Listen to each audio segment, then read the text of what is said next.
स्याही मुद्दे को राहुल ने उठाया। अभी की एक बड़ी खबर, चुनाव प्रक्रिया पर उन्होंने सवाल खड़े किए हैं, जो आप अभी थोड़ी देर पहले प्रियंका गुप्ता को भी जी न्यूज पर सुन रहे थे। वोट चोरी को लेकर एक बहुत गंभीर आरोप लगाया गया है।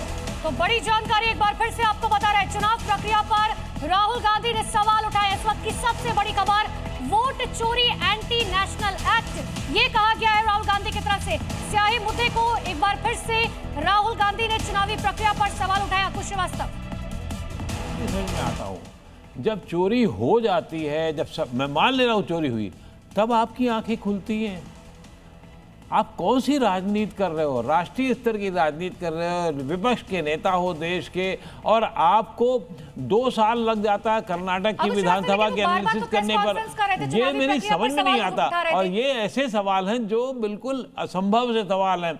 स्याही तो कोई भी चुनाव में होती है, आप एकदम से करिए, सामने देखिए और रगड़ दीजिए तो रगड़ जाएगी, लेकिन अगर 1 मिनट बाद होगी तो नहीं होता। छोटा सवाल सर आपसे है कि राहुल गांधी तो बार बार प्रेस कॉन्फ्रेंस कर एटम बम फोड़ने की बात कर रहे थे, तमाम चुनावी प्रक्रिया पर सवाल तो वो लगातार उठा रहे थे।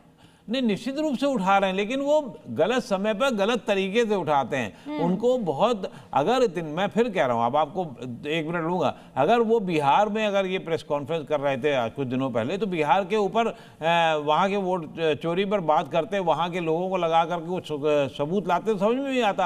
अब यहाँ स्याही की बात कल उद्धव ठाकरे ने या उनकी पार्टी के लोगों ने कह दी, आज आप उठा रहे हैं। आप कल तक क्या कर रहे थे या उसके पहले? ये ठीक है सर, बीच में रोक रहा हूं, कुछ अपडेट्स हैं, कुछ नई जानकारियां सामने आ रही है, दर्शकों को बता दें।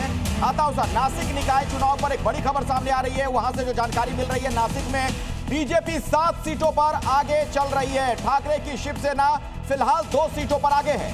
तो बड़ी जानकारी आपको दे रहे हैं, नासिक निकाय चुनाव पर सबसे बड़ी खबर इस वक्त की, बीजेपी 7 सीटों पर आगे बनी हुई है, यानी कि तमाम सीटें गिन लीजिए, हर एक सीट पर भारतीय जनता पार्टी ने कहीं ना कहीं बढ़त बनाई हुई है।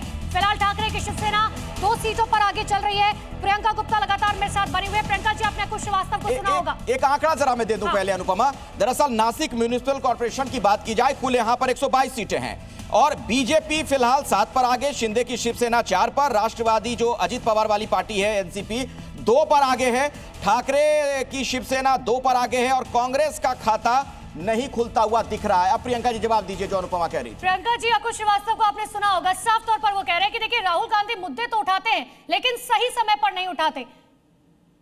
देखिए, मुझे लगता है कि आज मुद्दे उठाने की बात नहीं है, कल से लेकर आज तक सोशल मीडिया पे लगातार लोग अपनी कंप्लेन कर रहे हैं, विद प्रूफ इसकी स्याही मिटा कर दिखा रहे हैं। पर वास्तविकता ये है कि चुनाव आयोग हो रहा है, चुनाव आयोग इनका साथी बनकर पूरी तरीके से भारतीय जनता पार्टी की मदद कर रहा है। इसीलिए मैं ये क्रेडिट इस जीत का चुनाव आयुक्त को देना चाहूंगी और उनसे कहूंगी कि चुल्लू पर पानी अगर मिले तो उसमें डूब के मर जाइए आप, क्योंकि आप जनता के भरोसे को और विश्वास को, इस लोकतंत्र को पूरी तरीके से कमजोर कर चुके हैं। वो मतलब हर हार का ठीकरा चुनाव आयोग पर, अपनी स्लिप देखकर वो बूथ पर जाता है, उस बूथ पर उसको वोट नहीं डालने हर हार का ठीकरा चुनाव आयोग पर फोड़ दिया जाएगा और जहां जीत मिलेगी वहां सब कुछ ठीक है। नवीन जी, जिम्मेदारी चुनाव आयोग को लेनी पड़ेगी।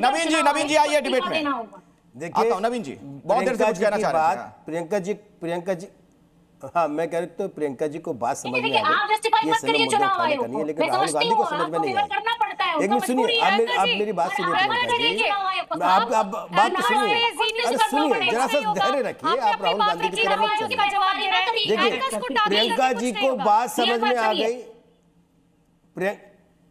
प्रियंका जी को बात समझ में आ गई, मुझे क्या समझ में आ रहा है, देश को राहुल गांधी को समझ में नहीं आई। दूसरी बात मैं आपको बताता हूँ कि राहुल गांधी के आसपास जो लोग हैं, कांग्रेस के लोग हैं, आपके लिए बता, प्रियंका जी सुनिए, आप ही के लिए बता रहा हूँ, सुनिए, अरे सुनिए भाई, आप ही के लिए बता रहा हूँ मैं प्रियंका जी। राहुल गांधी के आसपास जो चोपड़ी जमी हुई है, वो चोपड़ी कोई काम जमीन पर नहीं करना चाहती और इसीलिए राहुल गांधी को ऐसे मुद्दों में उलझाना चाहती है, ऐसे मुद्दों में फंसाना चाहती है जिसका जमीन पर कोई मतलब नहीं। अच्छा चलिए, कुछ जानकारियां दे दें। ये आप तू मैं से कुछ होना नहीं है, नतीजे आ रहे हैं और लोकतंत्र में जनता सर्वोपरि है, कहते हैं ना कि पब्लिक है सब जानती है। मालेगांव से एक बड़ी खबर दे दें, वार्ड नंबर 1 में शिवसेना के नीलेश काकड़े पहले राउंड में आगे चल रहे हैं। इसके अलावा खबर आ रही है अंधेरी ईस्ट से, यहां पर पोस्टल वोट की गिनती लगभग पूरी हो गई है, अभी हालांकि आंकड़े स्पष्ट तौर पर नहीं आए हैं। अमरावती नगर निगम के साई नगर वार्ड में बीजेपी उम्मीदवार हैं तुषार भारतीय, वो आगे इस वक्त चल रहे हैं। बिल्कुल। और मालेगांव की बात करें, वार्ड नंबर 1 में शिवसेना के नीलेश काकड़े जो है वो पहले राउंड में फिलहाल आगे चल रहे हैं। अलग अलग तस्वीर हम अपने आप दर्शकों को दिखा रहे हैं, लेकिन देखिए जो टैली आप ऊपर देख सकते हैं, मुंबई का किंग कौन, ये बता रहा है कि भारतीय जनता पार्टी फिलहाल रुझानों में आगे बढ़ती हुई 41 सीटें, शिवसेना 22 सीटें, कांग्रेस 7 सीटें, एनसीपी 4, एमएनएस 6 और 29 सीटें यूबीटी।